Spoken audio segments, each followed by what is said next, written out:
تحریک لبیک پاکستان کی تاریخ 2016 میں مسلم لیگ نون نے غازی ممتاز قادری کو پھانسی دی تو تحریک لبیک یا رسول اللہ صلی اللہ علیہ وسلم احتجاج کے لیے نکلی، ریلیاں نکالی، جیل کاٹی اور تحریک لبیک پاکستان کی بنیاد رکھی۔ 2017 میں نون لیگ حکومت نے ہی ختم نبوت صلی اللہ علیہ وسلم کے قانون میں تبدیلی کی، جس کے خلاف صرف تحریک لبیک ایک بار پھر نکلی اور تحریک لبیک نے 25 دن فیض آباد میں دھرنا دیا اور حکومت نے ان پر شیلنگ کی، گولیاں برسائیں، جس کی وجہ سے 8 نوجوان شہید ہوئے اور سینکڑوں زخمی بھی ہوئے۔ اس کے رد عمل میں پورا ملک ایک گھنٹے بعد بند ہو گیا۔ تحریک لبیک کے کارکنان سمیت تمام اہل محبت صلی اللہ علیہ وسلم سڑکوں پر نکل آئے۔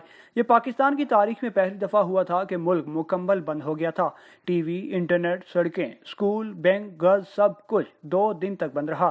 وزیر قانون نے استعفیٰ دیا تو تحریک لبیک کامیاب دھرنے کے بعد ختم ہوا۔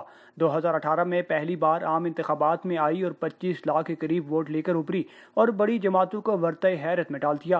2018 میں تحریک انصاف حکومت برسر اقتدار آئی تو وزیراعظم عمران خان نے عاطف قادیانی کو اپنا مشیر بنایا تو تحریک لبیک نے احتجاج کر کے اس کو کابینہ سے باہر نکلوایا۔ 2019 میں گستاخ رسول صلی اللہ علیہ وسلم آسیہ ملونہ کو رہا کیا تو تحریک لبیک نے احتجاج کا اعلان کیا تو حکومت نے 2800 سے زائد تحریک لبیک کے کارکنان کو گرفتار کیا۔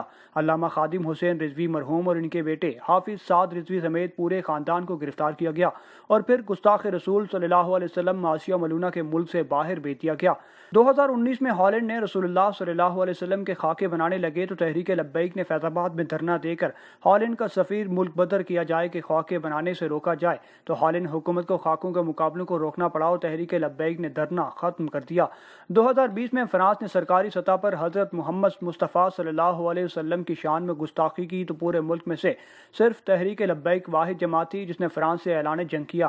تحریک لبیک نے 15 نومبر کو دھرنے کا اعلان کیا کہ تحریک انصاف حکومت فرانسیسی سفیر کو ملک بدر کرے اور ان کی مصنوعات کا بائیکاٹ کرے، لیکن حکومت بے بس تھی اور یورپی یونین اور فیٹف کے ڈر میں تھی۔ 15 نومبر کو لبیک والے پھر میدان میں آگئے اور بارش، سردی اور سختی میں 22,000 شیل اور ربڑ کی گولیاں کھائی، لیکن ہار نہیں مانی اور حکومت کو لبیک والوں کے سامنے گھٹنے ٹیکنا پڑے۔ مذاکرات ہوئے جس میں حکومت نے 3 ماہ کی مہلت مانگی کہ پارلیمنٹ کے ذریعے فرانسیسی سفیر کو ملک بدر کیا جائے گا اور سرکاری سطح پر ان کی مصنوعات کا بائیکاٹ کیا جائے گا۔ اسی دھرنے کی وجہ سے سربراہ تحریک لبیک پاکستان علامہ خادم حسین رضوی مرحوم شدید بخار میں مبتلا ہو گئے اور اپنے خالق کے حقیقی سے جا ملے، جن کی نماز جنازہ میں ان کے چاہنے والوں اور عاشقان رسول صلی اللہ علیہ وسلم کی ان گنت تعداد نے شرکت کی اور سپرد خاک کیا۔ تحریکی مجلس شورا نے تحریک لبیک پاکستان کے لیے نئے امیر خادم حسین رضوی مرحوم کے صاحبزادے حافظ سعد رضوی کو منتخب کیا۔ حالیہ واقعات کے دیپاچے کو اگر دیکھیں تو حکومت اور تحریک لبیک کے درمیان تنازع اس وقت شروع ہوا جب گزشتہ برس فرانس میں پیغمبر اسلام صلی اللہ علیہ وسلم کے خاکوں کی اشاعت کے خلاف تحریک لبیک نے ملک کے مختلف شہروں میں احتجاجی ریلی نکالنے کا اعلان کیا۔ راولپنڈی میں احتجاجی ریلی ابتدائی طور پر راولپنڈی کے لیاقت باغ سے فیض آباد تک نکالی جانی تھی، تاہم انتظامیہ کی جانب سے اجازت نہ ملنے پر تحریک کے کارکنان نے نہ صرف ریلی نکالی بلکہ راولپنڈی اور اسلام آباد کے سنگم میں فیض آباد پر دھرنا دے دیا گیا۔ اس دھرنے کی قیادت تحریک لبیک پاکستان کے سربراہ خادم حسین رضوی مرحوم کر رہے تھے۔ 2 روز تک جاری رہنے والے دھرنے کا اختتام حکومت اور تحریک لبیک کے درمیان ایک معاہدے کی صورت میں طے ہوا، جس پر اس وقت وزیر داخلہ اعجاز شاہ، وفاقی وزیر مذہبی امور پیر نور الحق قادری اور اسلام آباد انتظامیہ کے دستخط موجود تھے۔ اس معاہدے میں حکومت نے تحریک لبیک کی قیادت کو تحریری یقین دہانی کرائی تھی کہ فرانس کے سفیر کو 2 سے 3 ماہ کے اندر ملک بدر کر دیا جائے گا۔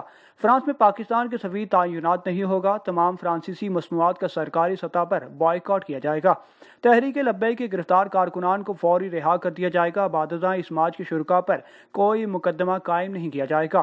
16 نومبر کو کیے گئے معاہدے کا وقت ختم ہونے کے جوں قریب آتا گیا، حکومت نے تحریک لبیک کی قیادت کے ساتھ 1 ماہ کے مذاکرات کے بعد ایک اور معاہدہ طے کر لیا۔ اس بار حکومت نے فرانسیسی سفیر کو ملک بدر کرنے کا معاملہ پارلیمان میں لانے کے لیے 20 اپریل کا وقت مانگ دیا۔ اس بار حکومت کی جانب سے وفاقی وزیر پیر نور الحق قادری اور شیخ رشید نے معاہدے پر دستخط کیے، جبکہ مذہبی سیاسی جماعت کے شورا کے ارکان کے بھی دستخط موجود ہیں۔ 10 فروری کو ہونے والے اس معاہدے کے بعد جہاں حکومت نے اپریل میں فرانسیسی سفیر کو ملک بدر کرنے اور سفارتی تعلقات منقطع کرنے کے معاملے کو پارلیمان میں لانے کی یقین دہانی کروائی، دوسری جانب تحریک لبیک کی قیادت نے 20 اپریل کو اسلام آباد کی طرف لانگ مارچ کرنے کا اعلان کر دیا، تاہم 12 اپریل کو وفاقی وزیر داخلہ شیخ رشید احمد اور وزیر اعلیٰ پنجاب عثمان بزدار کے درمیان ہونے والی ملاقات کے چند گھنٹے بعد تحریک لبیک پاکستان کے سربراہ سعد رضوی کو لاہور سے گرفتار کر لیا گیا۔ اس گرفتاری کے بعد ملک کی بڑی شاہراہوں پر تحریک لبیک کے کارکنان اور پولیس کے درمیان جھڑپیں ہوئی۔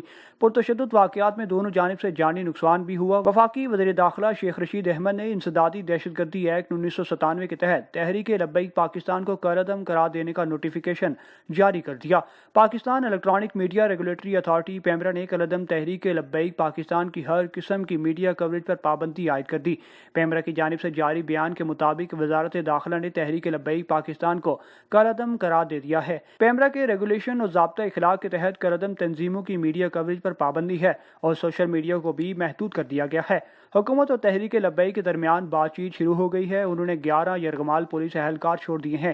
دوسری جانب تنظیمات اور علماء اہل سنت کی جانب سے آج ملک بھر میں ہڑتال کی کال دیے جانے کے بعد آج ملک بھر کی تاجر تنظیموں اور ٹرانسپورٹرز کی جانب سے ہڑتال کی حمایت کا اعلان کیا گیا تھا، جس کے بعد ملک بھر میں عام ہڑتال رہی۔